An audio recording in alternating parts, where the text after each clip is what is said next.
कराची में अपने खानदान की हवेली के खूबसूरती से सजाए हुए ड्राइंग रूम में बैठते हुए अहमद मालिक ने अपना महंगा रेशमी कुर्ता ठीक किया। 28 साल की उम्र में वो शहर के सबसे कामयाब इंपोर्ट एक्सपोर्ट कारोबारियों में से था और उसकी अम्मी बेगम मालिक उसे ये बात भूलने नहीं देती थी। बेटा, अब तुम्हें निकाह कर लेना चाहिए, अम्मी ने बढ़िया चीनी के कप में चाय परोसते हुए कहा। अच्छे खानदानों से कई मुनासिब रिश्ते आए हैं। अहमद ने सिर हिलाया। उसके दिमाग में उसी रिश्ते का ख्याल था जो उसके वालिदैन लाए थे। फातिमा, मोहल्ले की मस्जिद के इमाम की बेटी। उसके बारे में उसने सिर्फ अच्छी बातें ही सुनी थी। वो इस्लामिक स्टडीज में मास्टर्स कर रही थी। कुरान का उसका इल्म बहुत माना जाता था और लोग उसकी नरम मिजाजी की तारीफ करते थे। रिश्ता इस्तदार, सीधा सादा और ठीक वैसा ही था जैसा उनका घराना पसंद करता था। उसी शाम अहमद ने फैसला कर लिया। वो गाड़ी चलाकर उस सादे से मोहल्ले में पहुंचा जहां फातिमा अपने मां बाप के साथ 2 कमरों के छोटे से घर में रहती थी। उसके वालिद उस्ताद महमूद, मोहल्ला मस्जिद के इमाम, देर हो जाने के बावजूद उसे बड़े अपनापे से अंदर ले आए।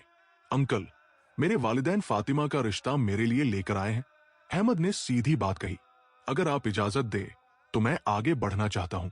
उस्ताद महमूद का झुर्रियों भरा चेहरा खामोश खुशी से जगमगा उठा। अल्हम्दुलिल्लाह बेटा, तुमने हमारा मान बढ़ाया। फातिमा अच्छी लड़की है, वो तुम्हारी बहुत अच्छी बीवी बनेगी। फातिमा की अम्मी खदीजा बीबी खुशी के आंसू बहाने लगी। हमने हमेशा दुआ की थी कि अल्लाह हमारी बेटी के लिए एक अच्छा इंसान भेजे। 3 हफ्ते बाद अहमद के बिजनेस पार्टनर तारिक ने उसे एक ऊंचे तबके की महफिल में बुलाया। संभावित क्लाइंट्स की बात चल रही थी कि तारिक ने होने वाली ससुराल वालों का जिक्र छेड़ दिया। मेरी जल्दी सगाई होने वाली है, अहमद के मुंह से निकल गया। माशाअल्लाह, किस खानदान से, क्या मैं जानता हूं? तारिक ने पूछा। अहमद ठिठक गया। लड़की के वालिद इमाम है। ओ, दीन की खिदमत, कौन सी मस्जिद? अहमद का पेट मरोड़ खाने लगा। मोहल्ले वाली मस्जिद के इमाम साहब। उनके आसपास बातचीत एकदम धीमी पड़ गई। दूसरे बिजनेसमैन आपस में देखने लगे। उनमें से एक हसन साहब, एक बड़े क्लाइंट ने भौं उठाई। एक इमाम हसन साहब हल्की मुस्कान के साथ बोले, अहमद भाई, यकीन है हमारे सर्कल में खानदान का बैकग्राउंड मायने रखता है।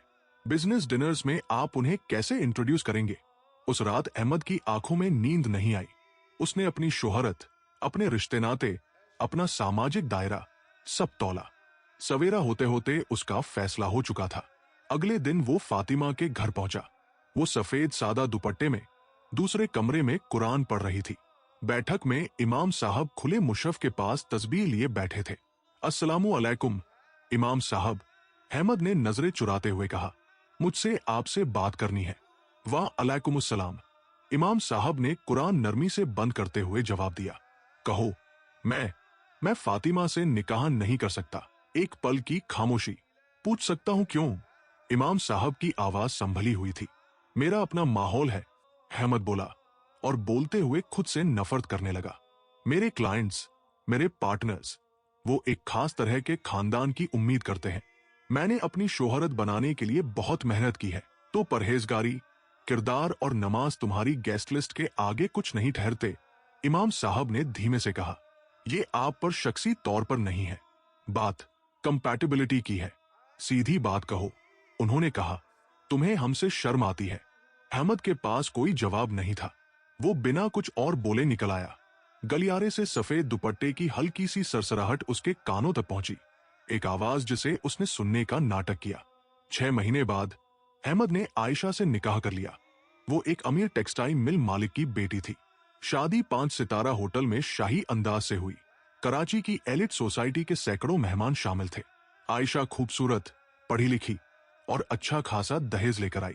वो फ्लुएंट अंग्रेजी बोलती थी, विदेश में पढ़ चुकी थी और अहमद के सोशल सर्कल में बिल्कुल फिट बैठती थी। वक्त के साथ अहमद का कारोबार और फलता खुलता गया। उसके और आयशा के 3 बच्चे हुए, 2 बेटे हमजा और उमर और एक बेटी जारा। वे डिफेंस में एक हवेली में रहते, बच्चों को सबसे अच्छे स्कूलों में पढ़ाते और हर साल विदेश छुट्टियां मनाने जाते। अहमद बहुत कम ही फातिमा को याद करता, बस साझा जान पहचान वालों से ये सुनता कि उसका निकाह एक टीचर से हो गया है और वो सादा मगर खुशहाल जिंदगी जी रही है। 25 साल गुजर गए। अहमद के बच्चे उसकी ख्वाहिशों से भी आगे निकल गए थे। हमजा लंदन में मशहूर कार्डियक सर्जन बन गया और उसकी शादी एक ब्रिटिश पाकिस्तानी डॉक्टर से हुई। उमर सिलिकॉन वैली में कामयाब सॉफ्टवेयर इंजीनियर था। उसकी शादी एक अमरीकी लड़की से हुई थी जिसने इस्लाम कबूल किया था। जारा दुबई में नामचीन वकील बन गई। उसकी मंगनी एक अमीर बिजनेसमैन से हो चुकी थी। अब 50 के बाद की उम्र में अहमद अपना कारोबार बेच चुका था और अपनी निवेश पूंजी की आमदनी पर आराम से जिंदगी बिता रहा था। आयशा का 3 साल पहले कैंसर से इंतकाल हो गया था और वो हवेली में अकेला रहता था। घर के नौकर चाकर उसकी देखभाल करते थे। उम्र बढ़ने के साथ अहमद को तन्हाई महसूस होने लगी। बच्चे कभी कभार फोन कर लेते, मगर उनकी अपनी जिंदगियां बहुत व्यस्त थी। रमजान में इफ्तार के वक्त वो अकेला बैठा रहता और उसे याद आता कि उसके अपने वालिदैन कैसे पूरे खानदान को एक साथ जमा कर लेते थे। लंदन से हमजा अपनी बीवी सारा और 2 बच्चों के साथ मिलने आया तो अहमद बहुत खुश हो गया, लेकिन मुलाकात वैसी नहीं रही जैसी उसने सोची थी। खाने पर अहमद का 10 साल का पोता यूसुफ रिवायती पाकिस्तानी पकवान देखकर नाक सिकोड़ बैठा। नाना, ये खाना बहुत स्पाइसी है, आपके पास पास्ता है? लड़के ने इंग्लिश में पूछा। बेटा, ये बिरयानी है, तुम्हारे नाना कराची में सबसे बढ़िया बनाते हैं, अहमद ने प्यार से कहा। सारा, हमजा की बीवी, अदब से मुस्कुराई मगर धीरे से शौहर से फुसफुसाई, घर बड़ा ओल्ड फैशन है और ये हमेशा इतने रिवायती कपड़े ही क्यों पहनते हैं? अहमद ने सुन लिया लेकिन कुछ कहा नहीं। बाद में जब अहमद ने जुमे की नमाज के लिए मोहल्ले की मस्जिद चलने का कहा तो हमजा झिझक गया। अब्बू, जिस मस्जिद में आप जाते हैं वो बहुत लोकल एरिया में है। हम जब यहाँ होते हैं तो आम तौर पर इंटरनेशनल मस्जिद में ही जाते हैं, लेकिन वो हमारी खानदानी मस्जिद है। तुम्हारी अम्मी और मैं 40 साल वही नमाज पढ़ते रहे हैं, मालूम है, लेकिन बस सारा को थोड़ा ज्यादा मॉडर्न माहौल में आराम मिलता है। अगले कुछ सालों में मुलाकातें छोटी और कम होती गई। जब बच्चे आते भी तो खानदानी घर में ठहरने के बजाय 5 सितारा होटलों में रुकते। अब्बू, ये घर आपके लिए बहुत बड़ा है, एक बार मुलाकात पर उमर ने कहा, और इलाका भी काफी पुराना हो गया है। आप क्लिफ्टन में कोई अच्छा सा अपार्टमेंट क्यों नहीं ले लेते? ये हमारा खानदानी घर है, तुम्हारी अम्मी और मैंने इसे मिलकर बनाया है, लेकिन ये प्रैक्टिकल नहीं है। और सच कहूं, जब हमारे दोस्त कराची आते हैं तो उन्हें यहां लाना थोड़ा शर्मिंदगी वाली बात लगती है। मोहल्ला अब बहुत कॉमन सा हो गया है। अहमद के सीने में वही जाना पहचाना दर्द उठा, ठीक वही बातें जो उसने कभी दूसरों के बारे में खुद कही थी। जारा की सगाई की दावत में अहमद को एक किनारे वाली मेज पर बिठा दिया गया, जबकि मुख्य मेज दूल्हे के घर वालों और इंपॉर्टेंट गेस्ट्स के लिए रखी गई थी। अब्बू, आप समझते हैं ना, जारा ने कहा था, फहद का खानदान बहुत सोफिस्टिकेटेड है, उन्हें आपके पुराने दिनों की कहानियों से शायद कनेक्ट ना हो। जब अहमद 70 के हुए उन्हें दिल का हल्का दौरा पड़ा। अस्पताल में अकेले पड़े उन्होंने अपने बच्चों को फोन किया। हमजा सर्जरी में था, आ नहीं सका। उमर नया प्रोडक्ट लॉन्च कर रहा था, कैलिफोर्निया छोड़ नहीं सका। जारा एक बड़े केस की सुनवाई के बीच में थी। अब्बू, हम आपके लिए सबसे अच्छी प्राइवेट नर्स रख देते हैं, हमजा ने फोन पर कहा। आपको हमसे भी बेहतर केयर मिल जाएगी। हॉस्पिटल के बिस्तर पर लेटे लेटे अहमद को उस्ताद महमूद, फातिमा के वालिद, याद आए, जो अपनी तंगहाली के बावजूद बीमारी के हर वक्त में अपने घर वालों का साथ कभी नहीं छोड़ते थे। अगले 2 सालों में अहमद की सेहत गिरती चली गई। उन्हें बाकायदा देखभाल चाहिए थी और वो अब अकेले नहीं रह सकते थे। उन्होंने घर वालों की मीटिंग बुलाई। मैं तुम में से किसी एक के साथ आकर रहना चाहता हूं, उन्होंने सीधी बात कही। कमरे में ऐसी खामोशी छा गई कि कान बजने लगे। आखिरकार हमजा बोला, अब्बू, हम ये बात पहले भी डिस्कस कर चुके हैं, हमारी लाइफस्टाइल अब काफी अलग हो गई है। लंदन में मेरा और सारा का बहुत इंटरनेशनल सोशल सर्कल है। आपके हमारे साथ रहने से चीजें काफी कॉम्प्लिकेटेड हो जाएंगी। मतलब ये कि, उमर ने जोड़ा, हम सब समाज के एक अलग लेवल पर पहुंच गए हैं। आप अभी भी पुराने पाकिस्तानी तरीकों में अटके हैं, जुबान, खाना, 5 वक्त की नमाज वगैरह हमारे दोस्त और कलीग समझ नहीं पाएंगे। जारा ने सिर हिलाया। और सच कहूं अब्बू, जब घर पर डिनर पार्टियां या बिजनेस मीटिंग्स होती हैं तो आपका वहां होना थोड़ा अजीब लगता है। आप इंग्लिश ठीक से नहीं बोलते, रिवायती कपड़े पहनते हैं और आपके बड़े ओल्ड फैशन ख्यालात हैं। अहमद अपने बच्चों को देखते रह गए। खून का रिश्ता था, दिल का नहीं। तो तुम्हें मुझसे शर्म आती है, उन्होंने धीमे से कहा। वही अल्फाज जो कभी उन्होंने सुने थे। बात शर्म की नहीं है, हमजा ने जल्दी से कहा। बात कंपैटिबिलिटी की है। हम यकीन दिलाते हैं कि कराची में आपको सबसे अच्छी केयर मिलेगी। उस रात हवेली में अकेला अहमद अपनी नमाज के कमरे में बैठा था। शेल्फ पर यूनिवर्सिटी के दिनों की फातिमा की एक पुरानी तस्वीर रखी थी। उसने उसे इतने सालों तक छुपा कर रखा था। तस्वीर हाथ में लेते ही उसकी मुनाफिकत का पूरा बोझ उस पर टूट पड़ा। जो बातें आज उसके बच्चों ने उससे कही, वही बातें उसने कभी फातिमा के माँ बाप के बारे में कही थी। जो बहाने उन्होंने बनाए, सबसे पहले वही बहाने उसी ने बनाए थे। उसे याद आया, जब उसने फातिमा का रिश्ता ठुकराया था तो उस्ताद महमूद की कैसी शान थी। वह बूढ़ा रिक्शा चालक न बहस पर उतरा, न मिन्नतें करने लगा। बस इतना कहा था, बेटा, अल्लाह तुम्हें तुम्हारे लिए जो बेहतर हो उसी की हिदायत दे। उस रात अहमद रो पड़ा। आयशा की मौत के बाद पहली बार वो रोया, फातिमा के लिए, उसके माँ बाप के लिए जिन्होंने उसे बेटे की तरह अपनाया था, उन पोते पोतियों के लिए जिन्हें वो सच में कभी जान नहीं पाएगा, और उस शख्स के लिए जिसमें वो बदल चुका था। अपने आखिरी साल अहमद ने एक महंगे हाई एंड नर्सिंग होम में गुजारे। खर्च उसके बच्चों की गिल्टमनी से आता था। स्टाफ पेशेवर था, मगर दूर दूर सा। ईद पर कभी कभार बच्चों का फजीसा हालचाल लेने वाला फोन छोड़कर उसके पास कोई आने वाला नहीं होता था।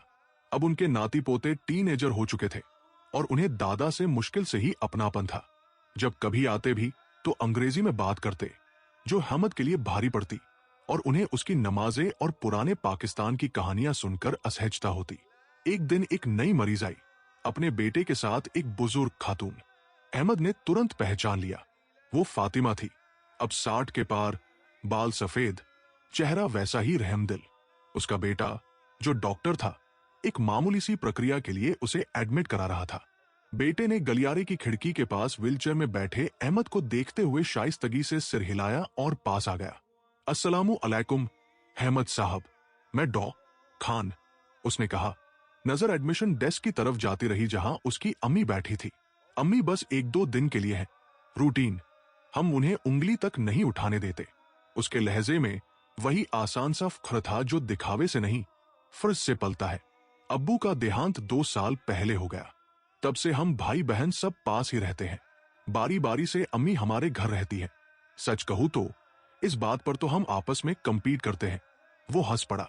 वो दिखाती हैं कि किसके घर जाए ये उनके लिए बोझ है, पर हम जानते हैं कि नाती पोतों की चहल पहल उन्हें भाती है, घर में जान बनी रहती है।